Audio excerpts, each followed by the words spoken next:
Hoy es 27 de noviembre del año 2025. Prácticamente estamos terminando este mes de noviembre para iniciar la Navidad. Gracias por este año que nos han brindado la oportunidad de compartir con ustedes estos devocionales. Gracias por su apoyo, por el seguimiento que han hecho siempre a estas intervenciones nuestras de cada día. Y sobre todo, gracias por su amistad. Gracias porque el hecho de verlos allí todos los días, a muchos de ustedes e incluso a quienes llegan por primera vez, muestra que estamos haciendo algo que está bien para algunos. Lamentamos mucho el tiempo, vuelvo y repito, el tiempo de estos devocionales no es tan fácil hacerlo en 10, 12 minutos, a menos que se quiera decir un mensaje rápido, sintético, sin que toque el corazón de la persona que lo está escuchando. Una cosa es informar, otra cosa es enseñar y moldear el espíritu. Esas son cosas bastante diferentes. Así que, bueno, hoy continuamos entonces con esta serie de devocionales y sin más preámbulo, hagámoslo en el nombre del Padre, del Hijo y del Espíritu Santo. Amén. Omnipotente y misericordioso Padre, hemos errado y nos hemos extraviado de tus caminos como ovejas perdidas. Hemos seguido demasiado los designios y deseos de nuestro propio corazón y hemos faltado a tus santas leyes. Hemos dejado de hacer lo que debíamos haber hecho y hemos hecho lo que no debíamos hacer y en nosotros no hay salud. Mas tú, oh Señor, compadécete de nosotros, humildes pecadores. Libra, oh Dios, a los que confiesan sus culpas. Restaura a los que se arrepienten según tus promesas declaradas al género humano en Jesucristo nuestro Señor. Y concédenos, oh Padre misericordioso, por su amor, que de aquí en adelante vivamos una vida sobria, santa y justa, para la gloria de tu santo nombre. Amén. Padre nuestro que estás en el cielo, santificado sea tu nombre. Venga a nosotros tu reino. Hágase, Señor, tu voluntad en la tierra y en el cielo. Danos hoy el pan de cada día y perdona nuestras ofensas, como perdonamos también a quien nos ofende. No permitas que caigamos en tentación y líbranos del maligno. Amén. Porque tuyo es el poder, el honor y la gloria por los siglos de los siglos. Amén. Hermanos, hoy es un día especial. Hoy es un día en el cual nosotros podemos dar gracias a Dios por muchas cosas, pero sobre todo les invito hoy a considerar darle gracias a Dios por su comprensión, por su paciencia, por esa tolerancia tan fuera de nuestra razón, de nuestra comprensión que tiene con la humanidad. Para nadie es un secreto que vivimos en una sociedad enferma, enferma porque perdió el norte, enferma porque la práctica del pecado ha llevado a desviarnos, perdón, de todo tipo de consideración moral y ética.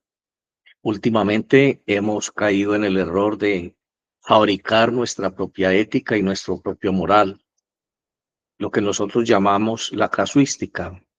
Somos éticos y morales dependiendo de lo que esté frente a nosotros.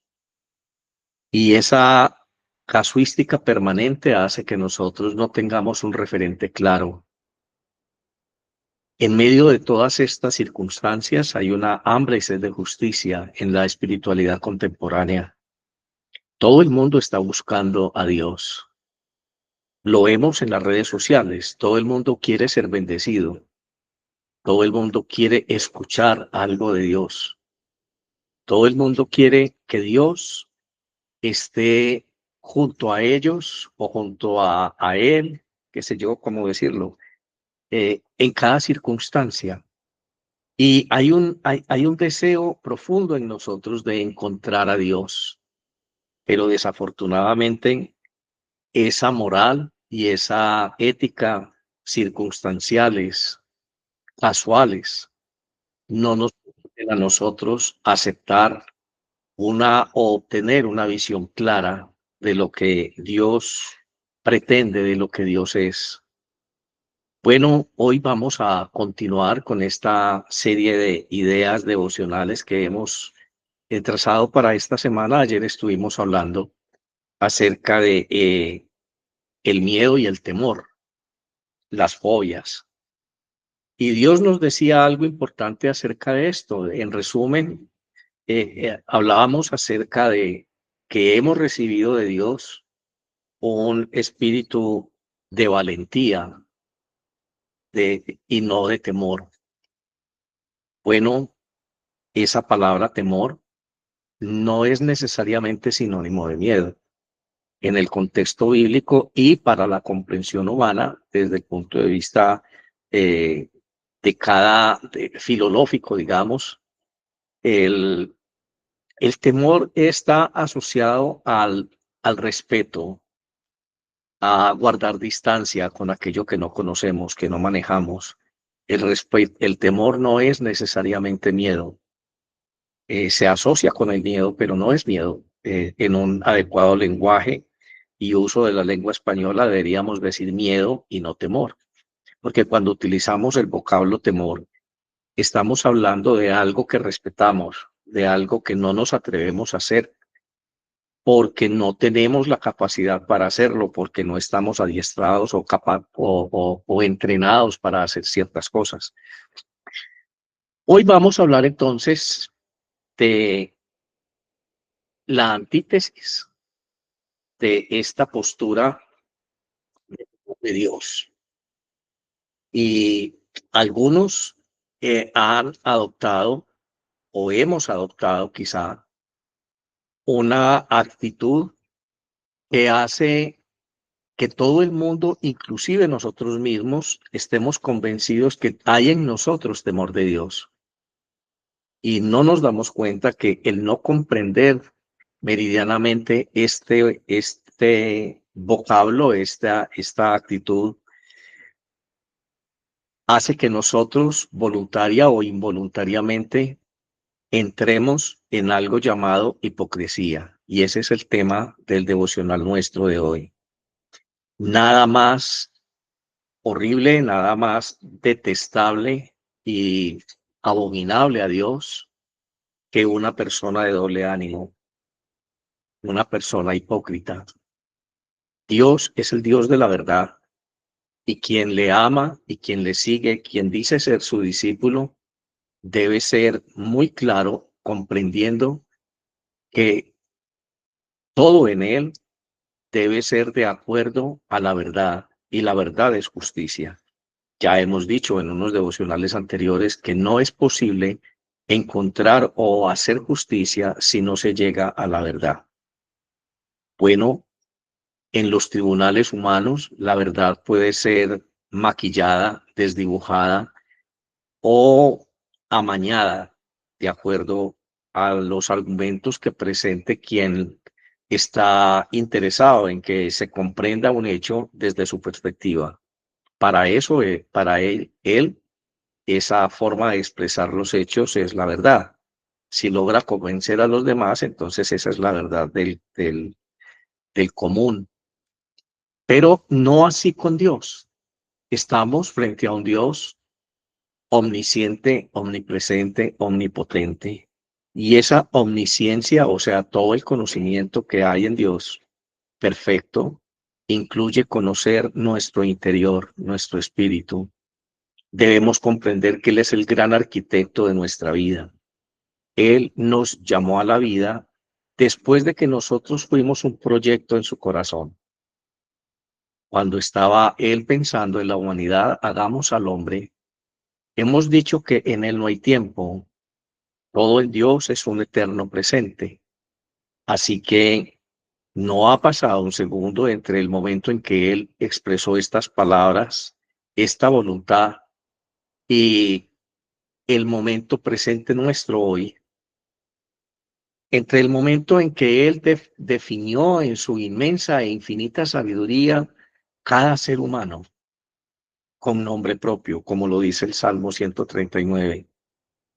Y no somos un accidente porque en Dios no hay casualidades. Así que somos una realidad divina, individual, cada uno de nosotros. Y comprender esto hace que nosotros seamos responsables de quienes somos. No somos lo que nosotros queramos ser. Nos guste o no nos guste, fuimos hechos con un propósito. Algo así como si usted obliga a exceder la capacidad de carga de un vehículo que fue hecho para cargar 700 kilos, máximo un automóvil, por decir algo. Y usted lo va a cargar, lo modifica, le modifica la carrocería y le hace adecuaciones para ponerle 1,5 toneladas. No puede ese vehículo hacer eso, porque no fue hecho para eso. Así nos pasa a nosotros. Así creamos que somos lo que queremos ser, no es la verdad en Dios. Toda esta ideología de género, si a mí me parece que yo soy mujer, si a mí me parece que yo soy un perro, si a mí me parece que yo soy esto, entonces eso soy. Y hoy pienso así y mañana pues entonces estoy pensando que no, que yo soy un perro, pero ya no tan grande, más bien un perro más pequeño. Y así sucesivamente. No somos lo que pensamos, somos lo que somos. Somos hechura de Dios, de un Dios infalible, de un Dios perfecto, de un Dios infinito. Y en esa infinitud de Dios nos hizo a nosotros semejantes a Él en su imagen y en su semejanza. Nos hizo libres, nos dio una inteligencia capaz de gobernar la creación que Él mismo hizo. Esa creación que condensa todo su poder, su sabiduría y su hermosura. Somos capaces de gobernarla, de liderarla y de presentársela a Dios como el único ser en esta creación hecha capaz de racionalizar estos conceptos que acabo de decir, de propósito, belleza, ciencia, omnisciencia y hermosura de Dios, la potestad de Dios.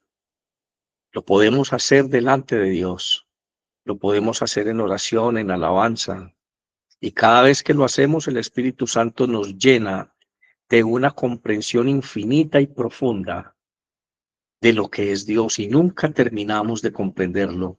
Nunca somos saciados realmente de Dios y satisfactoriamente de Dios. Siempre hay ríos y ríos y ríos de agua viva fluyendo de ese manantial divino por la eternidad. Así que nuestra vida al servicio de Dios se convierte en un eterno gozo, en un placer eterno, en una satisfacción espiritual que no tiene nombre, que no tiene forma de definirse.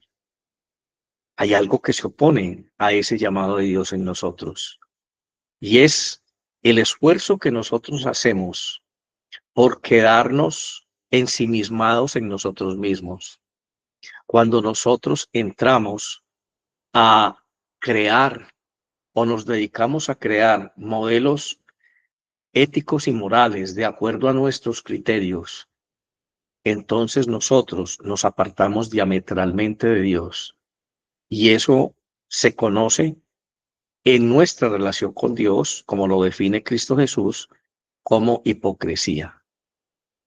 Somos semidioses en ese sentido. Y por eso nosotros somos tan duros y tan fuertes críticos con aquellas personas que son hipócritas con nosotros, que no son honestos, que no se presentan como son, que no nos dicen la verdad, de una manera atrevida, diría yo en este momento. Todos nosotros nos creemos dioses, nos creemos ser sujetos de toda reverencia y que toda relación con nosotros parta de la verdad de las personas que están a nuestro alrededor. Pero desafortunadamente somos niños cuando exigimos eso y no sabemos de qué estamos hablando. No sabemos el tamaño y la dimensión de lo que estamos reclamando. Vamos a leer hoy un texto en el Evangelio de San Mateo, en el capítulo 23, versículos 27 al 28, y dice de esta manera: Ay de vosotros, escribas y fariseos hipócritas, porque limpiáis lo que hay fuera del vaso y del plato, pero por dentro estáis llenos de robo y de injusticia. Fariseo ciego, limpia primero lo de dentro del vaso y del plato, para que también lo de fuera quede limpio. Ay de vosotros, hipócritas, porque sois semejantes a sepulcros blanqueados, que por fuera a la verdad se muestran hermosos, mas por dentro están llenos de huesos de muertos y de toda inmundicia. Así también vosotros por fuera, a la verdad, os mostráis justos a los hombres, pero por dentro estáis llenos de hipocresía y de iniquidad. Son palabras duras, ¿no? Estas que está diciendo Jesús. Corrijo, estoy leyendo desde el versículo 23, creo, hasta el 28, algo así. Son palabras bastante fuertes.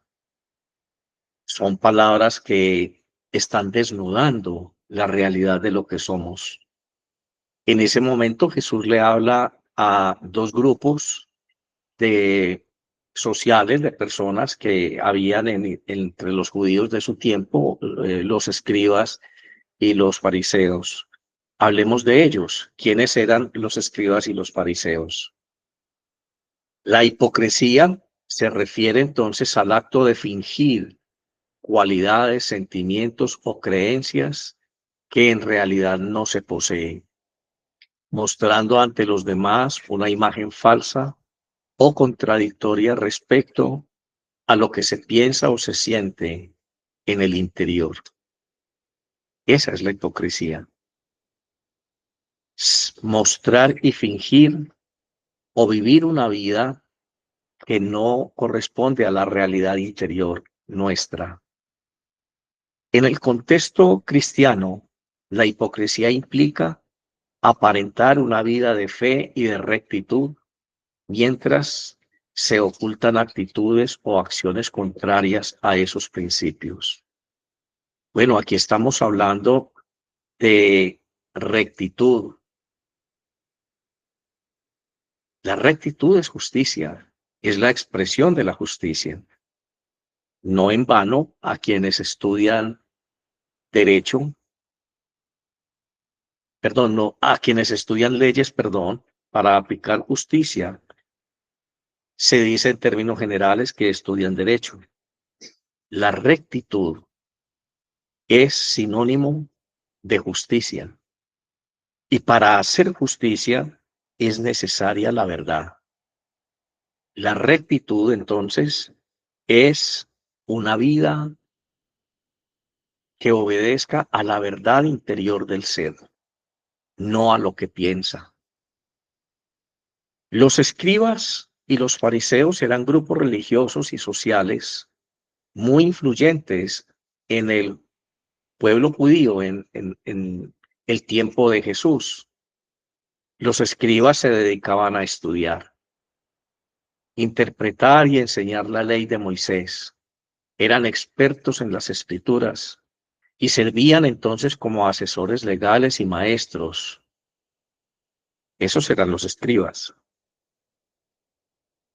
Conocían la ley, eran expertos interpretando la ley, eran expertos estudiando la ley de Moisés.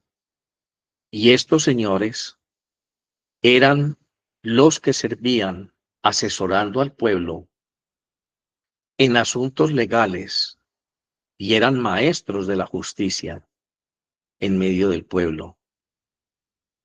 Casi que podríamos decir que eran los abogados de entre los judíos. Ellos, los escribas y los fariseos, en sí mismos eran una especie de tribunal. Ellos tenían la última palabra. Ellos eran los que decían cómo se debía aplicar la norma en medio del pueblo. Los fariseos, por el contrario, eran una secta que se caracterizaba por su riguroso cumplimiento de la ley y las tradiciones judías, buscando vivir en pureza y santidad interior. Los fariseos decían, bueno, ustedes conocen la ley, pero no la practican. Nosotros, aunque no seamos tan doctos en la ley, lo que conocemos lo practicamos y lo vivimos. Los fariseos terminaron cayendo en una trampa, en un error muy grande, y es que no es posible cumplir la voluntad de Dios si no se tiene el conocimiento de la verdad. Y el conocimiento de la verdad implicaba conocer el carácter de Dios, profundizar un poquito en qué pensaba Dios cuando dijo no matar. Algo así como en la modernidad, pues en este tiempo actual, nosotros podríamos preguntarnos en qué pensaba el legislador cuando escribió esta norma. ¿Cuál es el espíritu de la ley? ¿Para qué fue hecha? ¿En qué contexto fue hecha? ¿Y de qué manera fue pensada? Solamente a partir de esa reflexión podemos nosotros decir si ese principio legal aplica para algo que nosotros queremos utilizarlo.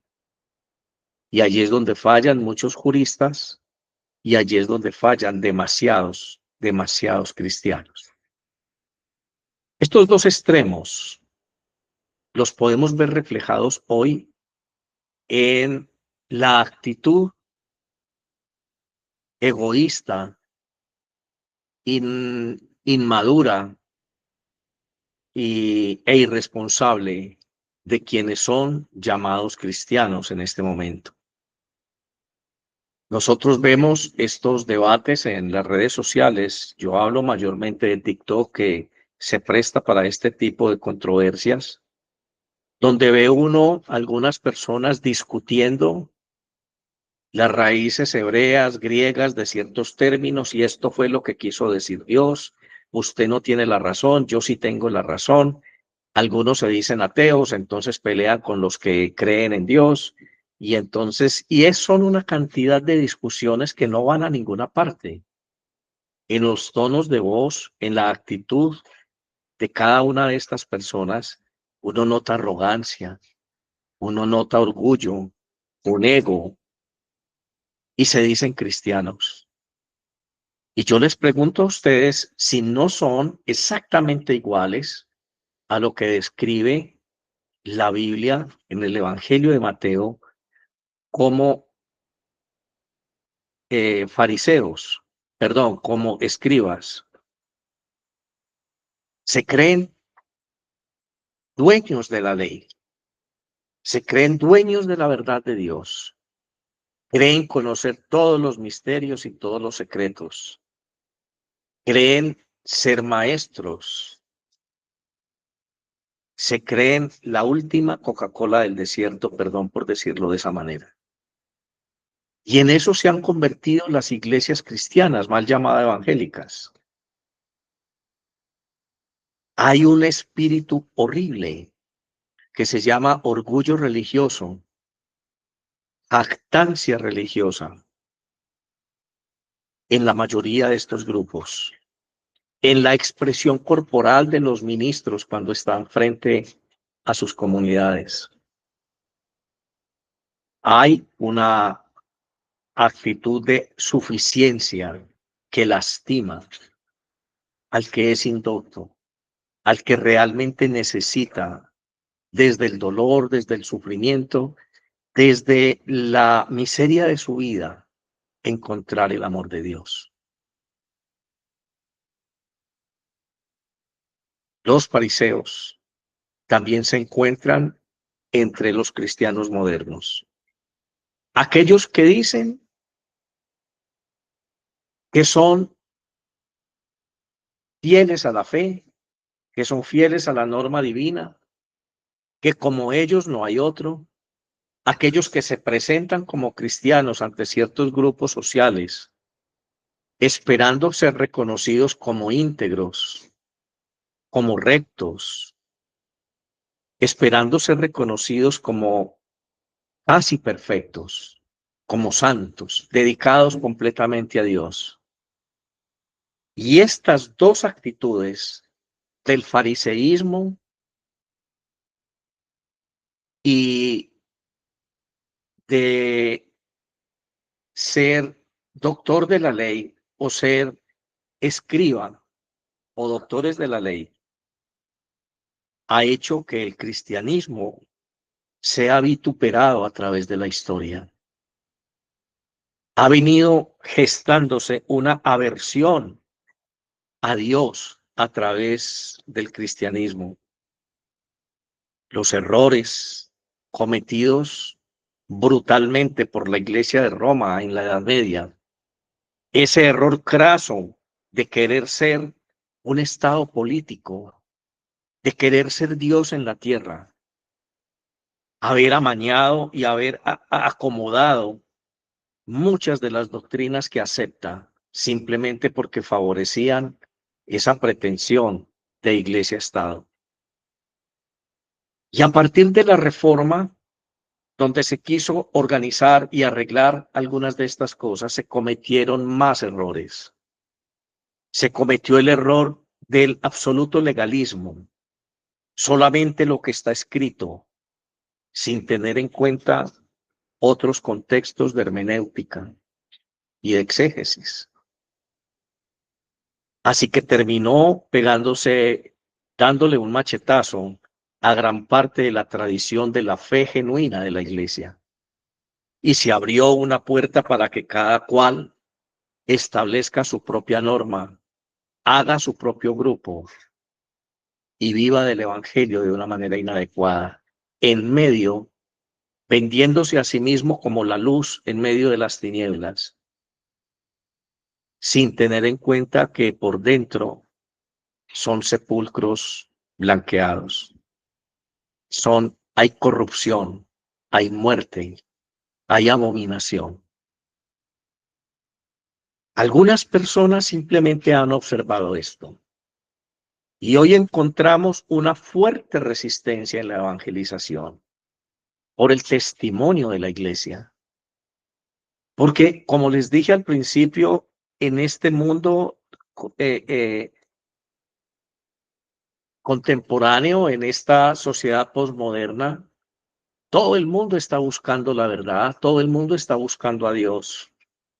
Y si bien es cierto, esa búsqueda está cargada de egoísmo, están buscando al Dios prefigurado que quieren ellos encontrar.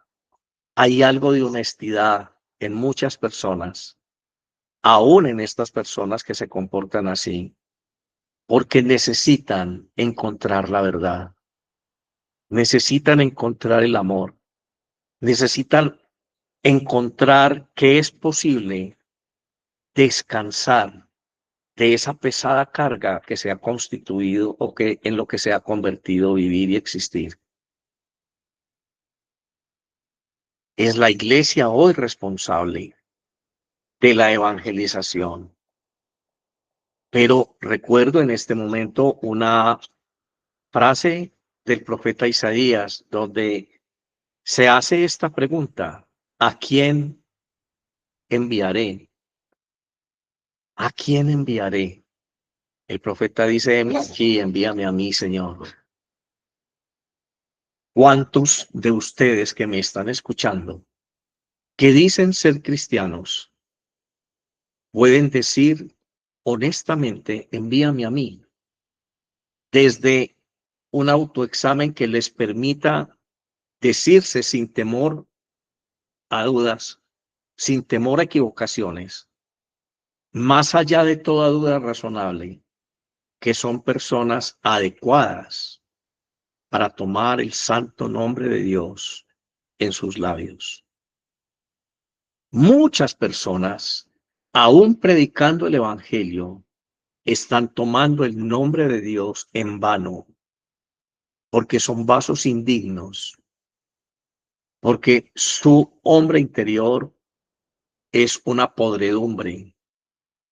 Son simplemente sepulcros blanqueados y por dentro hay corrupción y muerte. ¿Quién eres tú hoy en ese papel de la evangelización? Decíamos en los devocionales hace 2 días, hace 2 sesiones atrás, que no hay otra manera de expresar el amor al prójimo y otra manera de expresar el amor de Dios que predicando el evangelio. No hay otra manera. Cuando tú hablas de Jesucristo, de la libertad que Jesucristo ofrece a una persona que lo necesita, independientemente si es tu mamá, tu hermano o un amigo, un familiar o un desconocido, no hay mayor acto de amor y de misericordia, porque le estás entregando la vida eterna. Le estás haciendo posible entrar en la dimensión de Dios, de la infinitud de Dios. No hay una manera más adecuada de decirle a Dios, estoy contigo, Señor. Estoy comprometido 100% contigo, porque para predicar el evangelio primero tienes que conocer el evangelio. Tienes que conocer a Dios para poder hablar de él. Tú no puedes hablar de alguien que no conoces, a menos que estés diciendo mentiras. ¿Dónde está la hipocresía? Y hemos venido predicando un evangelio imaginario. Hemos venido convenciendo a las comunidades que crean en el evangelio del pastor,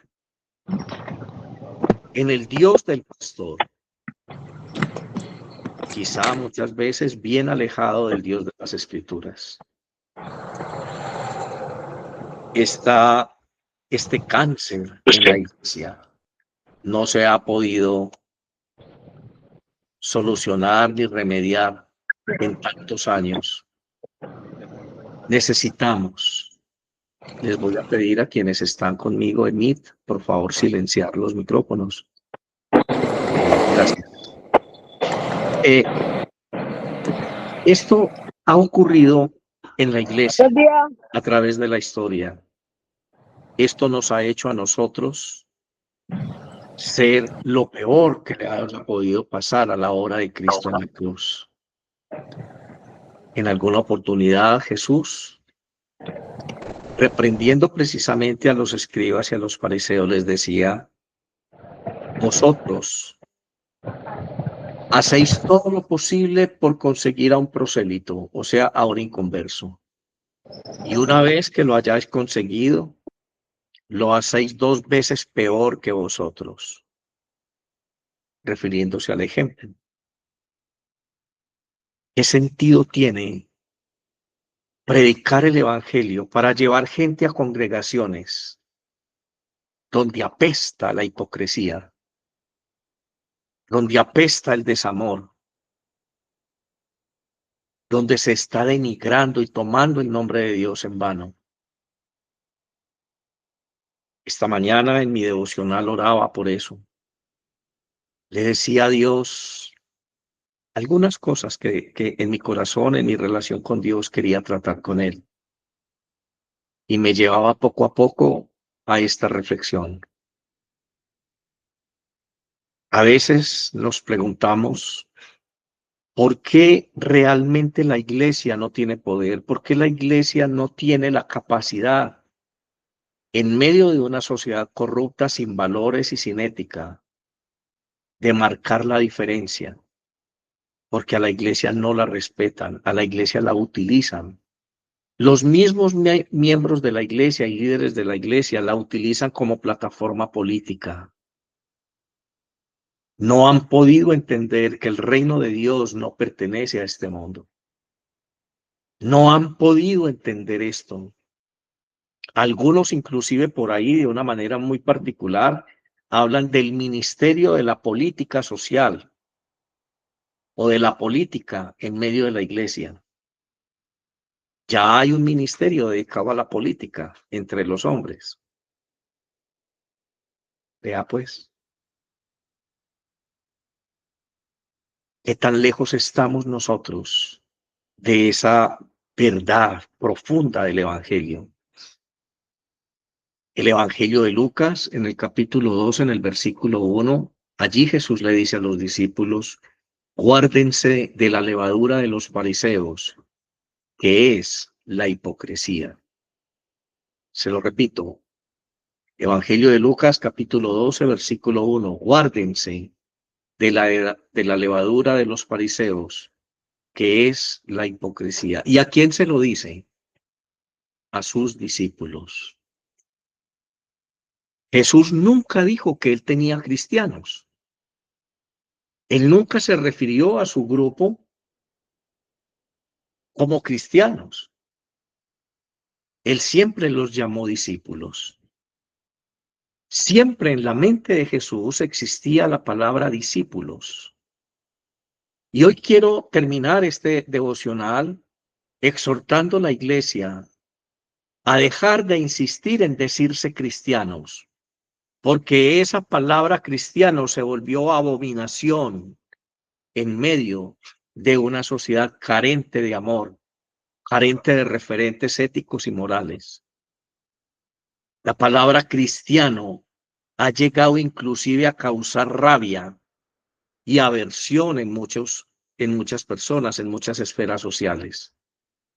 Casi que ya es utilizada peyorativamente para hablar de un fanático, de un hipócrita.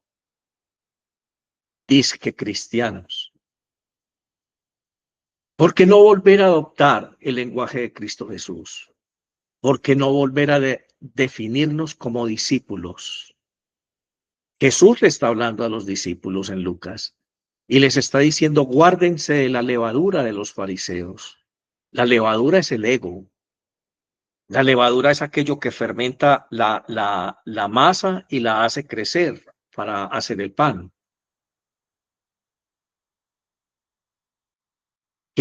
¿Cuánta levadura hay en nuestro corazón? ¿Cuánta levadura hay en la iglesia?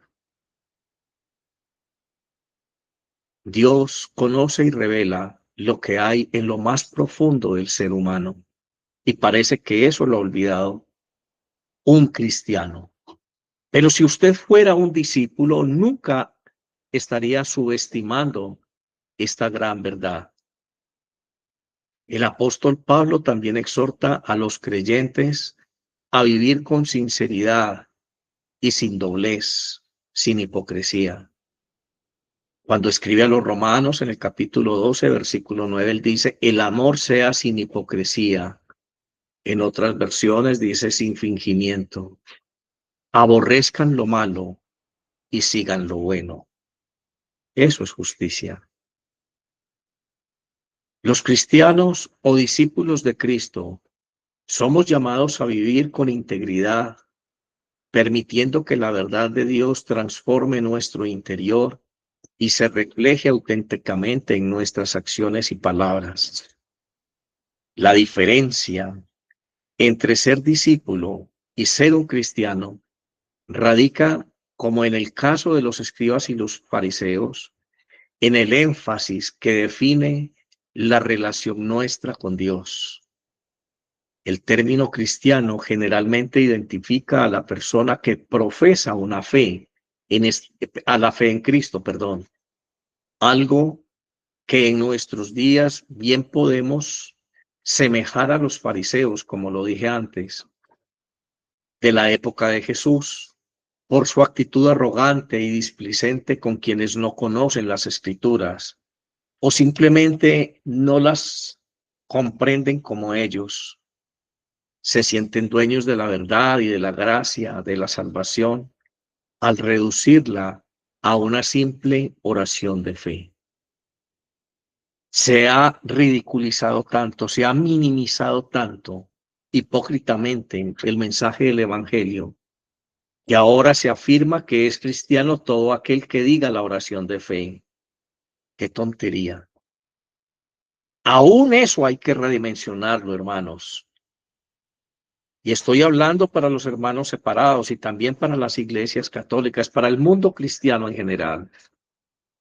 No se salva quien es católico, no se salva quien dice ser cristiano, se salva quien es discípulo, quien tiene muy clara la relación con su maestro, quien cada día se esfuerza por aprender a seguir los pasos del maestro, a pensar como el maestro piensa, a decir con lógica lo que el maestro afirma, Ser discípulo implica un compromiso más profundo de aprendizaje, seguimiento y obediencia a la enseñanza de Jesús.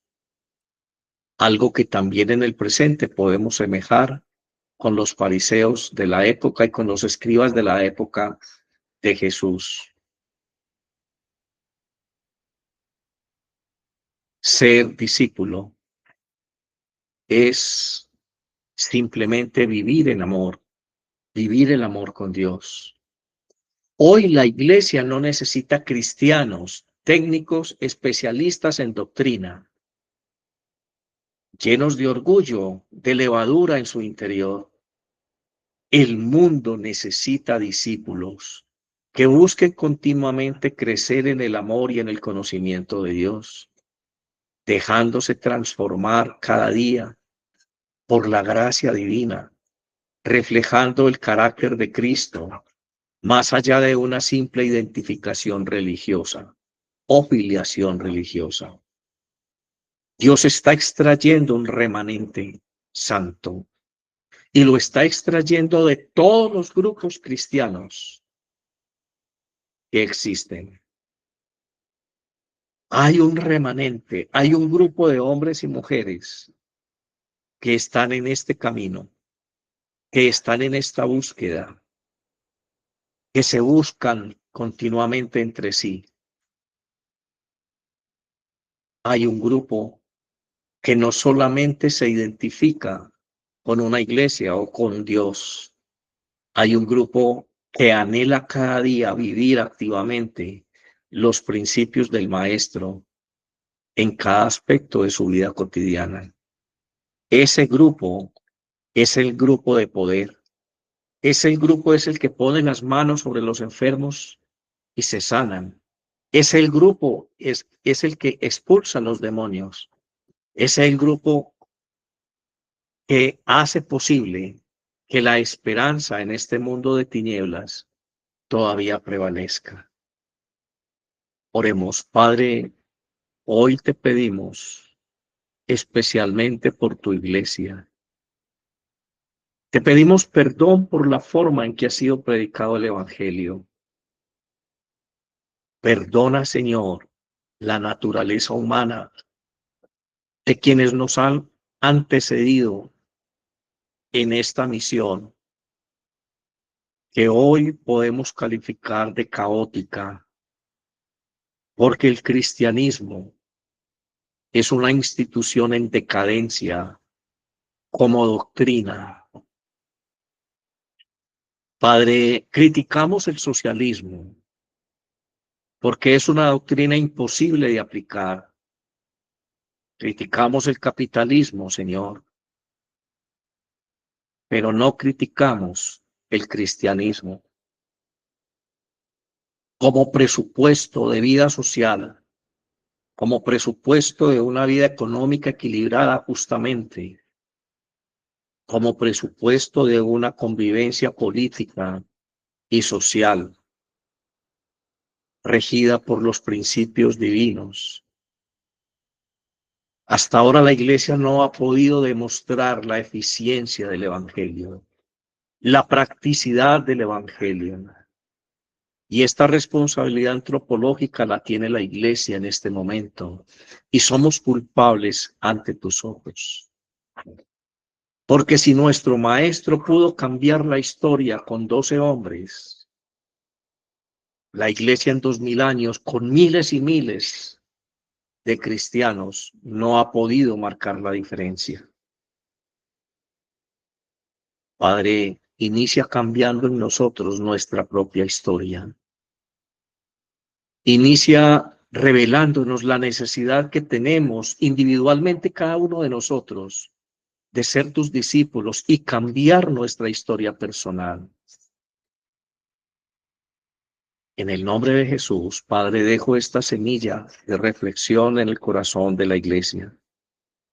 Oro por quienes están conmigo en este momento, en esta transmisión en vivo, y también por quienes van a mirar y a escuchar las palabras y el mensaje de este video cuando esté editado.